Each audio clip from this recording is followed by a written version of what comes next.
എല്ലാവർക്കും നമസ്കാരം. ഹോം ലോണിലേക്ക് സ്വാഗതം. ഇന്ന് നമുക്ക് വളരെ ഫ്ലഫി ആയിട്ടുള്ള പാൻ കേക്ക് വളരെ എളുപ്പത്തിൽ എങ്ങനെയാണ് തയ്യാറാക്കുന്നതെന്ന് നോക്കാം. ഈ ഒരു പാൻ കേക്കിൻ്റെ പ്രത്യേകത എന്ന് വെച്ചാൽ വളരെ സിമ്പിളാണ്, അതോടൊപ്പം തന്നെ നല്ല ടേസ്റ്റിയാണ്. അതുപോലെ തന്നെ കഴിക്കാനായിട്ട് കേക്കിൻ്റെ അതേ ടേസ്റ്റിലുമാണ് ഉള്ളത്. വീഡിയോയിലായിട്ട് കിടക്കുന്നതിന് മുന്നായിട്ട് നിങ്ങൾ എൻ്റെ ഈ ചാനൽ ആദ്യമായിട്ടാണ് കാണുന്നതെങ്കിൽ ചാനലൊന്ന് സബ്സ്ക്രൈബ് ചെയ്യുക. വീഡിയോ ഇഷ്ടപ്പെട്ടാൽ ലൈക്ക് ചെയ്യുക, ഷെയർ ചെയ്യുക.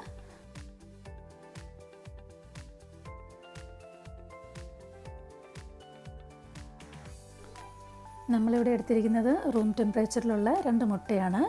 ഈ 2 മുട്ടയുടെയും എഗ് വൈറ്റും യോക്കും സെപ്പറേറ്റ് ആയിട്ട് നമുക്ക് 2 ബൗളുകളിലാക്കി വെക്കണം. എഗ് വൈറ്റും യോക്കും നമ്മൾ സെപ്പറേറ്റ് ആയിട്ടാണ് ബീറ്റ് ചെയ്യുന്നത്. അതുകൊണ്ടാണ് ഈ ഒരു പാൻ കേക്ക് നല്ല ഫ്ലഫി ആയിട്ട് വരുന്നത്. ഇനി നമുക്ക് ഈ മുട്ടയുടെ മഞ്ഞളിട്ട് ഒരു 3 ടേബിൾ സ്പൂൺ പാലൊഴിച്ച് കൊടുക്കണം. അതിനുശേഷം 1 ടേബിൾ സ്പൂൺ പഞ്ചസാരയും 2 ടേബിൾ സ്പൂൺ ഓയിൽ, ഞാൻ സൺഫ്ലവർ ഓയിലാണ് യൂസ് ചെയ്തിരിക്കുന്നത്, അതും കൂടി ഒഴിച്ചു കൊടുക്കണം. അടുത്തത് നമുക്കിതിലേക്ക് 1 ടീസ്പൂൺ വാനില എസൻസ് ചേർത്ത് കൊടുക്കണം. വാനില എസൻസ് കയ്യിലില്ലാത്തവർ 1 ടീസ്പൂൺ തേനായാലും മതി. ഇനി നമുക്ക് ഹാൻഡ് വിസ്കോ ഫോർക്കോ ഉപയോഗിച്ച് നന്നായിട്ടൊന്ന് ബീറ്റ് ചെയ്യാം.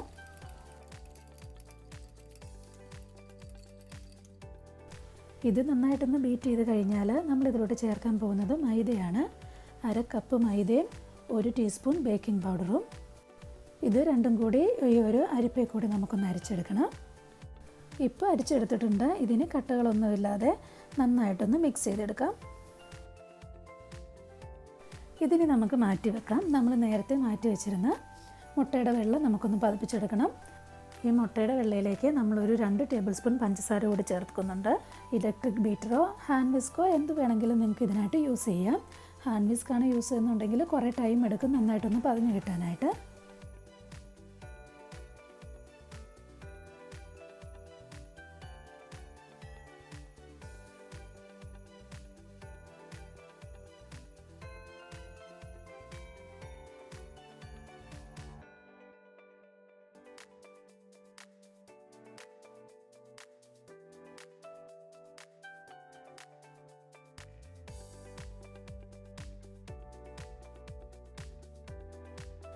അപ്പോൾ നന്നായിട്ട് ഇപ്പോൾ അടിച്ചെടുത്തിട്ടുണ്ട്. ഇപ്പോൾ നിങ്ങൾക്ക് കാണാം നല്ല സ്റ്റിഫ് പീക്സ് ആയിട്ട് വന്നിട്ടുണ്ട്. ഇനി ഇത് നമ്മൾ നേരത്തെ മിക്സ് ചെയ്ത് വെച്ചിരുന്ന ആ മുട്ടയുടെയും മൈദയുടെയും മിക്സ് ഉണ്ടല്ലോ, അതിലേക്ക് അങ്ങ് മിക്സ് ചെയ്ത് കൊടുക്കാം. നമ്മൾ ഒരു 3 തവണകളായിട്ടാണ് മുട്ടയുടെ വെള്ളം ഇതിലോട്ട് ചേർത്ത് കൊടുക്കാനായിട്ട് പോകുന്നത്. ഓരോ തവണ എഗ് വൈറ്റ് ചേർത്ത് കൊടുത്തു കഴിയുമ്പോഴും മാവ് വളരെ ലൈറ്റായിട്ട് സോഫ്റ്റായിട്ടൊന്ന് മിക്സ് ചെയ്ത് കൊടുക്കുക. ഒത്തിരി അങ്ങ് മിക്സ് ചെയ്ത് അതിൻ്റെ സോഫ്റ്റ്നെസ് കളയരുത്. ഇതിൽ എയർ ബബിൾസ് ഉണ്ടെങ്കിൽ മാത്രമേ നമ്മുടെ പാൻ കേക്ക് നല്ല ഫ്ലഫി ആയിട്ട് വരത്തുള്ളൂ. അപ്പം നല്ല സോഫ്റ്റായിട്ട് മിക്സ് ചെയ്ത് കൊടുക്കുക.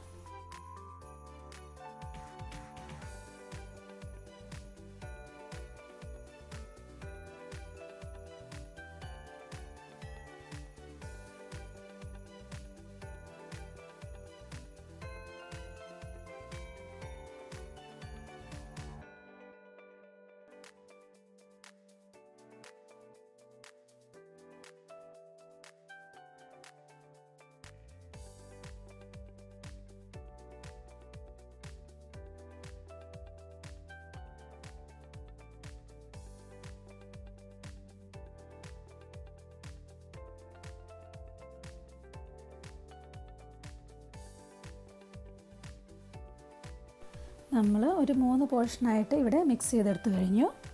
ഇപ്പം നിങ്ങൾക്ക് ഈ ഒരു ബാറ്റർ കണ്ടാൽ തന്നെ അറിയാം നല്ല സോഫ്റ്റാണ്, നല്ല ഫ്ലഫി ആയിട്ടാണ് ഇരിക്കുന്നത്. ഇതിനെ നമ്മൾ ഒരു നോൺ സ്റ്റിക്കിൻ്റെ പാത്രത്തിലാണ് തയ്യാറാക്കാൻ പോകുന്നത്. അപ്പോൾ ഒരു കാര്യം പ്രത്യേകം ശ്രദ്ധിക്കണം, ഒത്തിരി തീ കൂട്ടിയിട്ട് പാൻ കേക്ക് അങ്ങ് കരിഞ്ഞു പോകാൻ പാടില്ല. ലോ ഫ്ലെയിമിലിട്ടാണ് ഇതൊന്ന് കുക്ക് ചെയ്തെടുക്കേണ്ടത്. ആദ്യം കുറച്ച് എണ്ണ കൊണ്ട് പാനൊന്ന് ഗ്രീസ് ചെയ്തെടുത്തിട്ടുണ്ട്.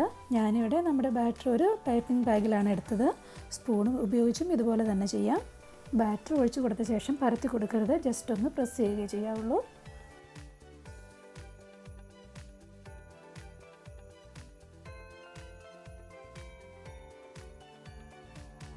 ഇനി നമുക്കൊരു 3 മിനിറ്റ് ഇത് മൂടി വെച്ചൊന്ന് കുക്ക് ചെയ്തെടുക്കണം.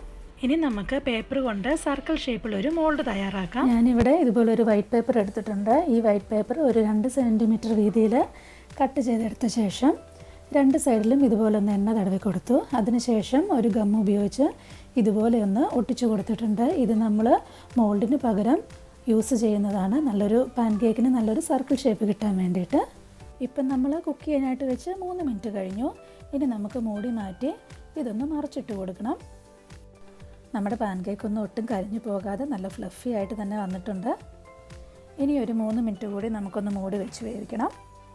ഇപ്പോൾ ഇതാ 3 മിനിറ്റ് കഴിഞ്ഞു. ഇനി നമുക്ക് നമ്മുടെ പാൻ കേക്ക് പുറത്തോട്ടെടുക്കാം.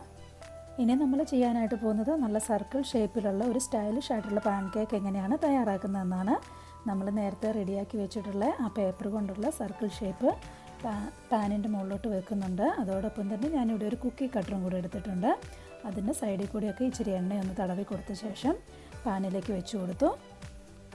ഇനി നമുക്ക് ഇതിലേക്ക് ബാറ്റർ ഒഴിച്ച് കൊടുക്കാം. ഇങ്ങനെ ചെയ്യുമ്പം മോൾഡിൻ്റെ ഒരു 1/4 ഭാഗം വരെ ബാറ്റർ ഒഴിച്ച് ഫില്ല് ചെയ്യാവുള്ളൂ. കുറച്ച് കഴിയുമ്പോഴത്തേക്കും നമ്മുടെ ഈ ബാറ്റർ കുറച്ച് പൊന്തി വരും. നമ്മളിത് കംപ്ലീറ്റ് ആയിട്ട് ഫില്ല് ചെയ്താൽ നമ്മുടെ ബാറ്റർ പൊന്തി ഒഴുകിപ്പോകും. ആ ഒരു കാര്യം പ്രത്യേകം ശ്രദ്ധിക്കുക. ഇനി ബാക്കിയെല്ലാം നമ്മൾ നേരത്തെ പാൻ കേക്കിന് ചെയ്ത പോലെ തന്നെ 3 മിനിറ്റ് തിരിച്ചും മറിച്ചിട്ട് മൂടി വെച്ച് നന്നായിട്ടൊന്ന് കുക്ക് ചെയ്തെടുക്കുക. എത്ര മിനിറ്റ് കുക്ക് ചെയ്യണം എന്നുള്ളത് പാൻ കേക്കിൻ്റെ തിക്നെസ് അനുസരിച്ചിരിക്കും.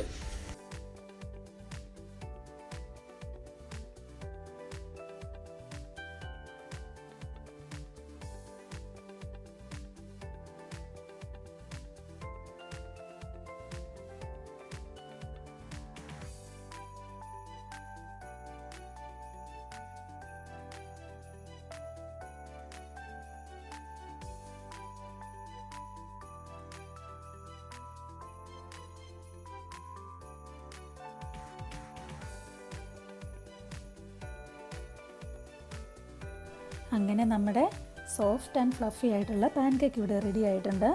ഇത് നിങ്ങൾക്ക് തേനിൻ്റെ കൂടെയോ ചോക്ലേറ്റ് സോസിൻ്റെ കൂടെയോ സെർവ് ചെയ്യാം.